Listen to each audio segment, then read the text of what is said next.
Hey, how we doing? It's me, Augustus C. Foster, host of the Mantalk Monday podcast. And as always, man, whatever time you're watching this, whenever you're consuming it, audio, visual, checking his hands and face, whatever it is, I greatly appreciate you. Welcome to the Mantalk Monday podcast.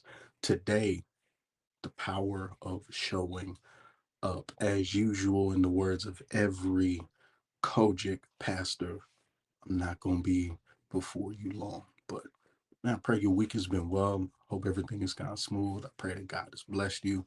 Yeah, man, today we're going to talk about the power of showing up, specifically my main target audience, the fathers, the men, the bros.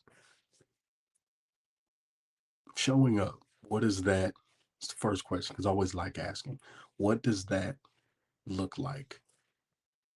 How does it get done? How do you navigate showing up? And I always, for my remixed fathers, those, the divorced dads, the baby daddies, the long distance, the military personnel, the deployed, all of that, the non traditional route takers. What does showing up look like to you? Hopefully, at the end of this episode, you'll be able to kind of have a clear idea. But when we talk about the power of showing up, the strength in visibility, really the main objective in this as we talk about showing up is understanding that perfection is not necessary. You will never be perfect. We serve a perfect God. He gave a perfect sacrifice in his son with Jesus, but we are not perfect. I tell people I'm flawed AF. Language barrier, just in case you're wondering, flawed Augusta Foster, not the other AF. But yeah, I'm flawed. I'm imperfect. I'm far from what the ideal perception is that we would think of what a father or a husband would be because I'm not perfect. And in all reality, that's the first thing that you have to understand about showing up. One of the main things that you have to accept is one, you are not perfect. One, again, you are not perfect. Number two, that's just fine. You see, in showing up, oftentimes as men, like the conversations around fatherhood and masculinity and what men should be and roles and gender and all of that, still what's applied to people across the board, including mothers, is this idea of perfection. And it's interesting because even though we know we can't quite achieve it, the expectation is still that where someone falls short in their duties, it's like a crushing blow. When in all reality, yeah, sometimes we fall short. I mean, the Bible says we all, it's all of us. That's me. That's you watching this or listening to this. We all fall short of the glory. So we fall short of the glory of God. How often do you fall short in fatherhood and parenting and being a husband and being a good partner? It happens. So again, one, you're not perfect. Two, that's just fine. You see, your goal isn't perfection. You should be striving for consistency over perfection. You've heard 1,000 pundits and professionals say it. Children don't just spell love LOVE, they spell it TIME. Yeah, that's real. So do our wives. So do our coworkers. So do those who are the most important to us. Time, consistency. So when we talk about showing up, we don't mean arriving with perfection or arriving fully cleaned and buttoned up. Even though it's not in the Bible, come as you are. It's nowhere in the Bible. Again, if you're, let me look close. It's not in there. It's nowhere in there. You're not going to find it. But the concept overall is there. Pulling up people who are beaten down, downtrodden, rough, broke, busted, disgusted, arriving and then seeking the change or naturally being changed by the word. That's what you've got to do as a man, as a father, as a husband, as a spouse, as a partner, as a worker, as an accountability partner. You don't have to show up as you're buttoned up, suited and booted. This is my cleanest, this is the most gentrified, uh, cleaned up aesthetic that I can present. No, that's not necessary. What's necessary is the consistency. Your goal is consistency over that perfection or the lack thereof. So, what does being present mean when you're balancing work, where you're balancing family, when you're balancing school, when you're balancing the thing that I'm going to talk about in another episode, mental health? I say all the time, there's in our generation, we don't really discuss mental health because it hasn't been passed down. Now, the hope and prayers that the next generation of specifically men identify its importance and its significance and how integral it is in their lives.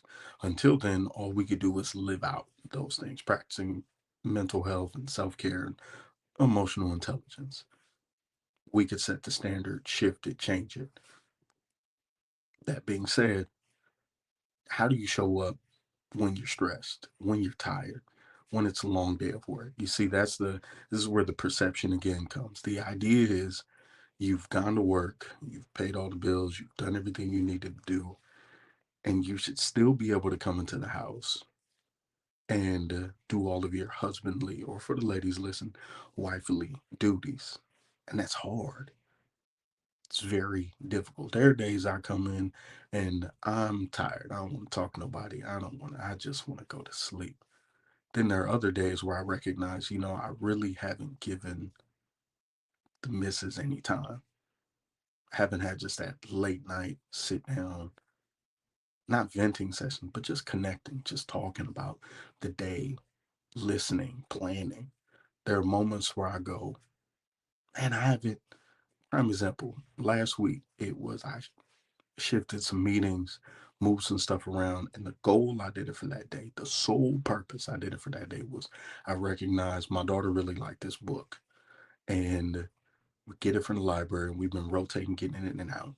And I recognized like during her time off when she was out of school, we were reading this book a lot because she was up late and I'm getting in from the office late. But I was reading this book and that consistency, she desired it. So what did I do? Adjusted my schedule despite being like I'm gonna be tired and be whooped. But that consistency, she was seeing her face light up, that glare. That's the showing up. So yeah, you'll do it at times when you're tired. You just have to find the balance of how to do it. And for something like that, that wasn't major. It seems small, but those small things are what builds the trust. Trust isn't always built by huge gestures or, again, you showing up as the greatest, cleanest, clearest, most ideal aesthetic possible. No, no, no. That's just a thought. That trust is built not just in time, but really through a lot of small gestures. It's going to seem like an odd comparison, but the small actions building trust. My sister and I, one of our favorite shows is the first 48. I know you're like, this is going left, Augusta. Just let me finish. If you've ever watched the first 48 show, first 48 hours, if you don't get a criminal after a murder, it's harder to find them numbers wise. So what most of these detectives do is they get somebody in there and they know I'm firm. I'm not doing anything. You've seen 1,000 memes of dude in the room sitting back, and there's McDonald's or Chick-fil-A or Zaxby's or whatever it is that that person likes, and people are like, "Oh, they gonna tell. They gonna tell." Do you know why that person tells? One, because they want to. That's one. But two, when you initially go in that room, it's the fear of the police and prison and jail and the consequences. So what they do is they understand you have to build trust. I took a class with this at the Federal Academy, how to connect with people, verbal judo, getting beyond in that investigation, not just asking open ended questions, but doing it to a point connecting to where you could build that trust. So they ask questions, they connect. Hey, man, there's this. Next thing you know, you look up, somebody going to prison.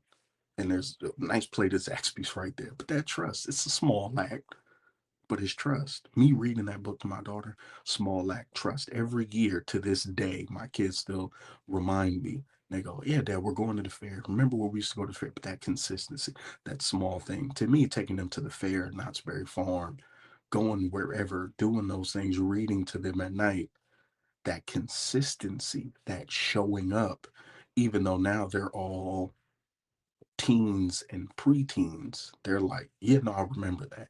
Hey, I recall that. Oh, I remember those small gestures done over time consistently is showing up. So, what does showing up look like for you? How do you achieve it? For me, like I said, it was those small gestures. I think that's where we have to pivot the mindset to. We have to get away again. You are not perfect. Number two, number one, you are not perfect for the audio people. Number two, that's just fine.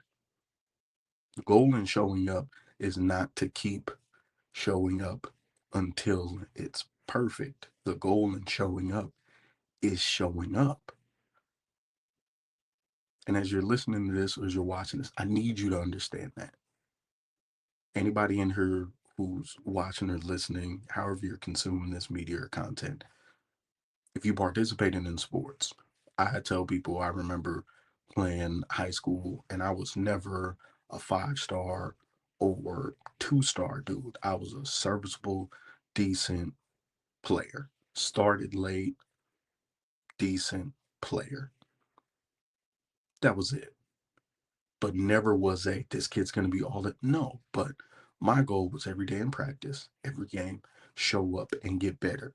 At no point did I ever think I'm going to go and be the starting defensive end or defensive tackle at the University of Arizona or even at like Albany State or some other smaller school, because that's still like 1% of 1%. I was one of those 1%ers, but my goal was never, man, let me go out here and I'm going to make it to the league. I never wanted to be an NFL player. I just wanted to participate, work hard, had a camaraderie of teammates, and go out there and win, which we did not do a lot of because like we played Deshaun Jackson in high school. What were we gonna do? But I showed up. Like that's the thing. When I give, and I'm gonna clip this, when you decide to sit down and take advice or guidance or counsel from someone, you're not looking for someone perfect. You're looking for somebody who's consistent and has tried it and keeps trying it with the goal of getting better until they've achieved. We seek out these things for perfection. That person's got it all down. Man, nobody's got it all together. So even when you're looking around, who should I ask? Stop looking for perfection. You're not gonna find it. Unless you're looking for Jesus, you ain't finding no perfection. You're finding a bunch of flawed individuals living this everyday dad, father, baby daddy, whatever existence, just trying to figure it out. So now that you know you are no different from even them. You're no different from me, bro. The only difference is I'm on a mic. I got a couple of followers. I've wrote some books. I've done some speaking engagements. I'm no different from you. I'm trying to figure this out every day. The only difference between me and you right now is despite everything that's in front of me, despite every system, despite distance, despite lies, whatever it is, the difference between you and I may be this. I still choose to show up. And I show up as this. Flawed AF, flawed Augusta Foster, imperfect Augusta Foster. That needs to be the mindset. That needs to be the shift. You could aspire for perfection, but you won't achieve it. You could seek the validation of others. And let me tell you, that'll be another episode. You will never do enough to make other people satisfied at what you're aiming to do. Specifically for all the remix fathers out there, the divorcees, the baby dad, whoever you are, even the husbands who are in the home every single day. You will never please everyone. That shouldn't be your goal. Your goal should not be, I got to be perfect for everybody. You won't achieve that, bro. Your goal should be consistency. Your goal should be presence over presence. Seems cliche, but you shouldn't be pushing. It's coming around the Christmas time. You should not be saying, what can I get to make up for lost time? How much money can I spend? What lavish? Stop. Hard stop. In this economy, my brother in Christ, what you should be focused on is consistency in parenting. What you should be focused on is connection and co-parenting. What you should be focused on is engagement with teachers and educators and counselors in the space that your children are in. What you should be working on are crafts and art and events and times and things you could do when you're present with your children. What you should be focused on is active listening. Do you know that list of things I just gave you? That shows the presence, being there, FaceTimes, phone calls. That is showing up. That's it. It's not you having it down every single time. It's not you arriving attempting to be perfect. It's you being just exactly who you are, just like in sports, showing up to practice, working your butt off, being consistent, and growing. That's it. I want to close it out with this. Of course, I want to challenge you to figure out what it is for you. What's your definition of showing up for your family, for your children, as a father, as a man, as a support system, as accountability partner? I challenge you to find out, what does showing up mean for you? And are you doing it? Did you have it? Any of those things I listed. And I also want to wrap this up, not with a challenge, but with the affirmation. Showing up is enough. Showing up is you, showing up in growth, showing up flawed, showing up imperfect, showing up just short of what you wanted to be, showing up just right outside of the standard that you've set. All of those things are far better than sitting on the sideline and not trying. You showing up is enough. Work on consistency over perfection. Aim to be present as much as you possibly can, and understand that today may not seem great, might not seem ideal, but that showing up doesn't just mean something to your kids and your family, but that showing up really years down the line means so much to you. I love y'all. I appreciate y'all. Want y'all to be well. Talk to y'all next time. Peace.